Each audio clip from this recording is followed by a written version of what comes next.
আজকে টুনি অনেক খুশি, কারণ আজকে টুনি একটা ডিম দিয়েছে। তাই টুনি তার স্বামী টুনার জন্য অধীর আগ্রহে অপেক্ষা করছে। আর যখনই সন্ধ্যা হলো, ঠিক তখনই তার স্বামী টুনা বাড়ি ফিরে আসে। শুনো, তোমার জন্য আজকে একটা খুশি সংবাদ আছে। কি হয়েছে টুনি? তোমাকে আজকে এত খুশি লাগছে কেন? এই দেখো, আজকে আমি একটা ডিম দিয়েছি। আজকে আমি অনেক খুশি, কারণ আমার এই ডিম থেকে একটি সুন্দর ফুটফুটে বাচ্চা বের হবে। মানে আমার একটি ছেলে বাচ্চা হবে। আর আমি আমার ছেলে বাচ্চাকে অনেক আদর দিয়ে বড় করব। টুনি, এমন কথা বলতে নেই। আর তুমি কিভাবে জানো এই ডিম থেকে ছেলে বাচ্চাই হবে? এমন তো হতে পারে যে এই ডিম থেকে আমাদের একটা ছোট্ট সুন্দর মেয়ে বাচ্চা হবে। বাস, চুপ করো টোনা। আমার মেয়ে বাচ্চা একদমই ভালো লাগে না। আমি তো এই ডিম থেকে ছেলে বাচ্চাই ফোটাবো, যে প্রতিদিন আমাকে বেশি বেশি খাবার এনে দিবে আর আমার খেয়াল রাখবে। এই কাজটা তো মেয়েরাও করতে পারে। তুমি নিজেও তো একটা মেয়ে, আর মেয়ে হয়ে তুমি মেয়েদেরই সহ্য করতে পারো না? উফ, তুমি এখান থেকে যাবে কিনা বলো। আমি তোমার সাথে একদম ঝগড়া করতে চাই না। আমার এত বড় খুশিতে আমার মন আজ খারাপ করতে চাই না। আর তারা দুজন কথা বলতে বলতে রাত হয়ে যায়। টোনা আর টুনি তখন ঘুমিয়ে পড়ে। পরের দিন সকালবেলা টিয়া পাখি আর কবুতর খাবার খোঁজার কথা বলতে থাকে। টিয়া পাখি তখন বলল, আরে কবুতর ভাই, চলো খাবার খুঁজতে যাই।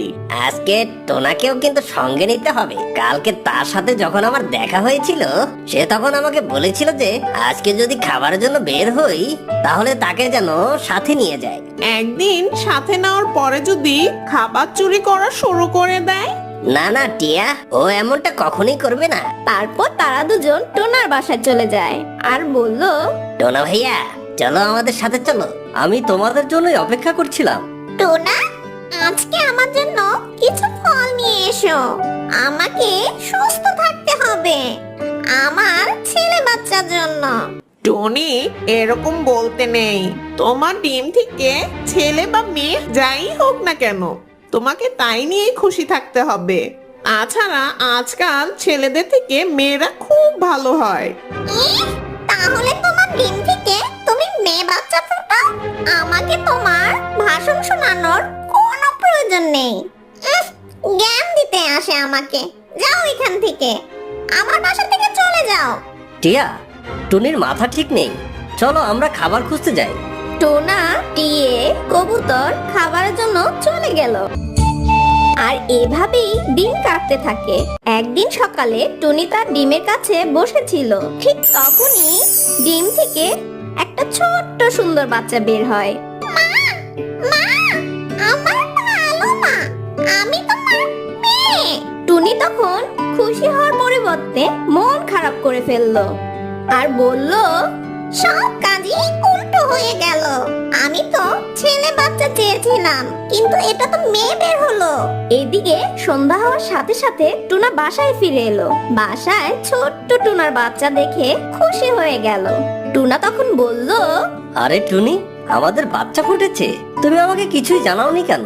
আর তোমার মন এত খারাপ কেন? বাবা, বাবা, আমার ভালো বাবা, আমি তোমার ছোট্ট একটা মেয়ে। টুনি, মেয়ে হয়েছে বলে তোমার মন খারাপ? তো আবার কি, তোমার জন্য কি মিষ্টি মন্ডা নিয়ে বসে থাকবো নাকি? আমার তো ছেলে বাচ্চাই ভালো লাগে। এই কথা বলে টুনি তার মুখ অন্যদিকে ঘুরিয়ে ফেলে আর টুনা তার মেয়েকে নিজের সাথে রাখে। বাবা, মা কেন আমার সাথে কথা বলে না? আরে টুনটুন, তোমার মায়ের মনটা ভালো নেই। তারপর রাত হয়ে গেল। টুনা আর ছোট্ট বাচ্চা ঘুমিয়ে গেল, কিন্তু টুনির চোখে কিছুতেই ঘুম আসছে না। টুনি তখন বলল, আমার স্বপ্ন তো পূরণই হলো না, সব শেষ হয়ে গেল। কি এমন ক্ষতি হতো যদি আমার একটা ছেলে বাচ্চা হতো? আমি এখন এই মেয়ে বাচ্চাটাকে খাবার কিভাবে খাওয়াবো? আর আমার পক্ষে ওকে দেখে রাখা সম্ভবই না। আর এদিকে সারাদিন রাত আমি ডিমে বসে থেকে দুর্বল হয়ে গেছি। টুনি সারা রাত এগুলোই চিন্তা করতে থাকে। আর এদিকে সকাল হয়ে গেল। টুনা তখন বলল, টুনি, আজকে আমি খাবার খুঁজতে অনেক দূরে যাব, আর সন্ধ্যাতে আমি অনেক দেরি করে বাসায় ফিরবো। তুমি কোথাও যেও না, এমন না হোক যে আমাদের টুনটুনকে কোনো চিল এসে নিয়ে যায়। সাবধানে থেকো কিন্তু। এই বলে টুনি তখন চলে গেল। আর টুনটুন তখন বলল, মা, আমার অনেক ক্ষুধা পেয়েছে। এখন তো আমার হাতে একটাই রাস্তা খোলা আছে। আমি তাকে সাথে করে নিয়ে কোনো জায়গায় ফেলে দিয়ে আসব। না হয় প্রথমে ডিমের সেবা করেছি, আর এখন ওর সেবা করতে হবে। আমি ওকে পাহাড়ের কাছে ফেলে দিয়ে আসব। চলো আমার সোনা বাচ্চা, আজকে তোমাকে নিয়ে বাইরে খাবার খাবো। তারপর টুনি তার বাচ্চাকে নিয়ে পাহাড়ের কাছে চলে গেল। একটি গাছের উপর একটা পুরোনো বাসায় তার বাচ্চাকে রেখে দিল। মা, মা, আমার অনেক ক্ষুধা পেয়েছে। টুনটুন, তুমি এখানে বসো, আমি তোমার জন্য কিছু খাবার নিয়ে আসি। এই কথা বলে টুনি সেখান থেকে চলে আসলো। টুনি তার নিজের বাসায় এসে বসলো আর বলতে থাকলো, এখন তো টোনা আসার সময় হয়ে গেছে। আমাকে ভালো করে অভিনয় করতে হবে, না হয় টোনা তো আমাকে কখনোই মাফ করবে না। তারপর সন্ধ্যা হয়ে গেল। আর এদিকে সন্ধ্যা হয়ে যাওয়ায় টোনা ঘরে ফিরে আসলো। টুনি তখন বলল, আমার সব শেষ হয়ে গেছে টোনা। আমার মেয়ে, আমার পানি খেতে যাওয়াটাই উচিত হয়নি। কেন যে আমি পানি খেতে গেলাম। টুনি, কি শেষ হয়ে গেছে?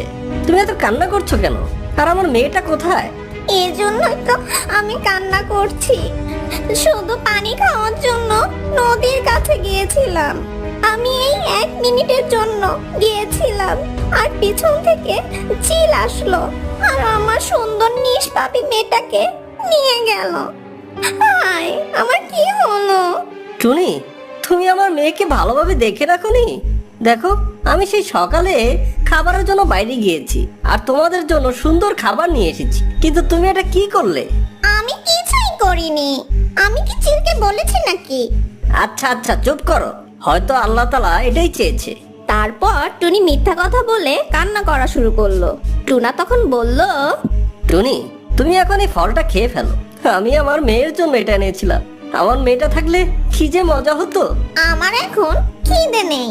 তারপর রাত হয়ে গেল। টুনা ঘুমিয়ে পড়ল, কিন্তু টুনির পেটে অনেক ক্ষুধা ছিল।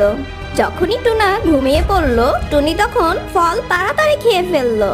এদিকে কাক আর কালি জঙ্গলের ভিতর দিয়ে যাচ্ছিল, আর কালি টুনটুনকে দেখতে পায়। আর কালি তখন কাককে বলল, দেখো দেখো, ওই ভাঙা বাসায় একটা টুনটুনি পাখির বাচ্চা।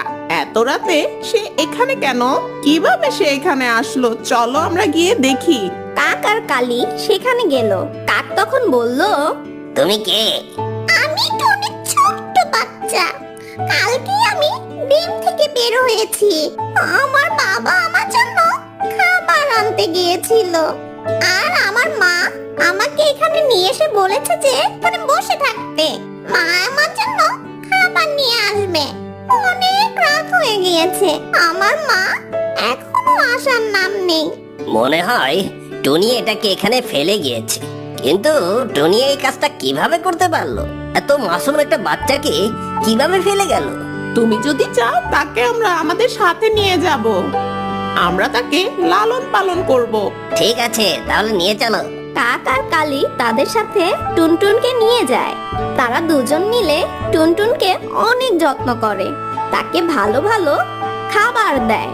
টুনটুনকে তারা নিজে বাচ্চার মতন লালন পালন করে। টুনটুন কাককে বাবা আর কালিকে মা বলে ডাকে। টুনটুন এখন তাদেরকে বাবা মা মনে করে। মা, আমি এখন ভালোভাবে উঠতে পারি। তুমি এখন কষ্ট করে আমার জন্য খাবার আনা লাগবে না। আমি আমার খাবার নিজেই খুঁজে খেতে পারবো। আমার সোনামণি, আমার তোমাকে খাওয়াতে খুব ভালো লাগে। আমি কত বড় পাপ করেছি। আমি আমার মেয়েকে ফেলে দিয়ে এসেছি। ও হয়তো অনেক কান্না করেছিল আমার জন্য। আমার সোনা ছোট্ট মেয়ে হয়তো আমার কাকে চিল খেয়ে ফেলেছে। টুনি তখন কান্না করতে থাকে। সকাল হয়ে গেল, কিন্তু টুনি উঠতে পারে না, কারণ তার একটি ডানা ভেঙে গেছে। তাই সে বাসায় বসে আছে। আমি তো এখানেই মরে যাব একা থাকতে থাকতে। যদি আজকে আমার মেয়ে আমার সাথে থাকতো তাহলে সে আমার পাশে পাশেই থাকতো। আমরা পাশের জঙ্গলে যাব, বর্ষা আসার সময় হয়ে গেছে। পাশের জঙ্গল থেকে ঘর মেরামতের জন্য শুকনো লতা পাতা আনতে হবে। বাবা, আমিও তোমাদের সাথে যাব। প্লিজ বাবা, আমাকে তোমার সাথে নিয়ে চলো। আচ্ছা আচ্ছা, নিয়ে যাব তোমাকে। তারপর তারা পাশের জঙ্গলে তিনজন চলে যায়। উড়তে উড়তে তখন তারা টুনটুনের বাসার সামনে চলে আসে। আর টুনটুন তার মাকে দেখে সব মনে পড়ে যায়। মা, বাবা, এটাই আমার বাসা আর এ আমার মা। তারা তখন সেখানে টুনির কাছে চলে গেল। টুনি তখন কান্না করতে করতে বলল, আমার টুনটুন, তুমি বেঁচে আছো? হ্যাঁ মা, আমি বেঁচে আছি। তুমি তো আমাকে ফেলেই দিয়েছিলে, কিন্তু ওরা দুজন আমাকে বাঁচিয়ে রেখেছে। এখন ওরাই আমার মা বাবা। তোমার বাবা মারা গেছে আর আমার ডানাটা ভেঙে গেছে। তুমি আমাকে মাফ করে দাও টুনটুন। আমার টুনটুন, আমার ছোট্ট সোনামণি, তুমি আমার কাছে চলে আসো। মা, আমি তো এখানে আমার মা বাবার সাথে ঘুরতে এসেছি। এই জায়গাটা দেখে আমার সব মনে পড়েছে। তাছাড়া আমি আমার মা বাবাকে ছেড়ে কোথাও যাব না। ওরাই আমার মা বাবা আর আমি তাদের কাছে খুশি। তারপর ওরা সেখান থেকে চলে যায়। টুনির তাদের দিকে তাকিয়ে থাকা ছাড়া আর কোনো উপায় ছিল না। এভাবে কিছুদিন পর টুনি না খেয়েই ওখানে মারা যায়। অনেক কথাই ছিল তার মনে, যা সে তার মেয়েকে বলতে পারেনি।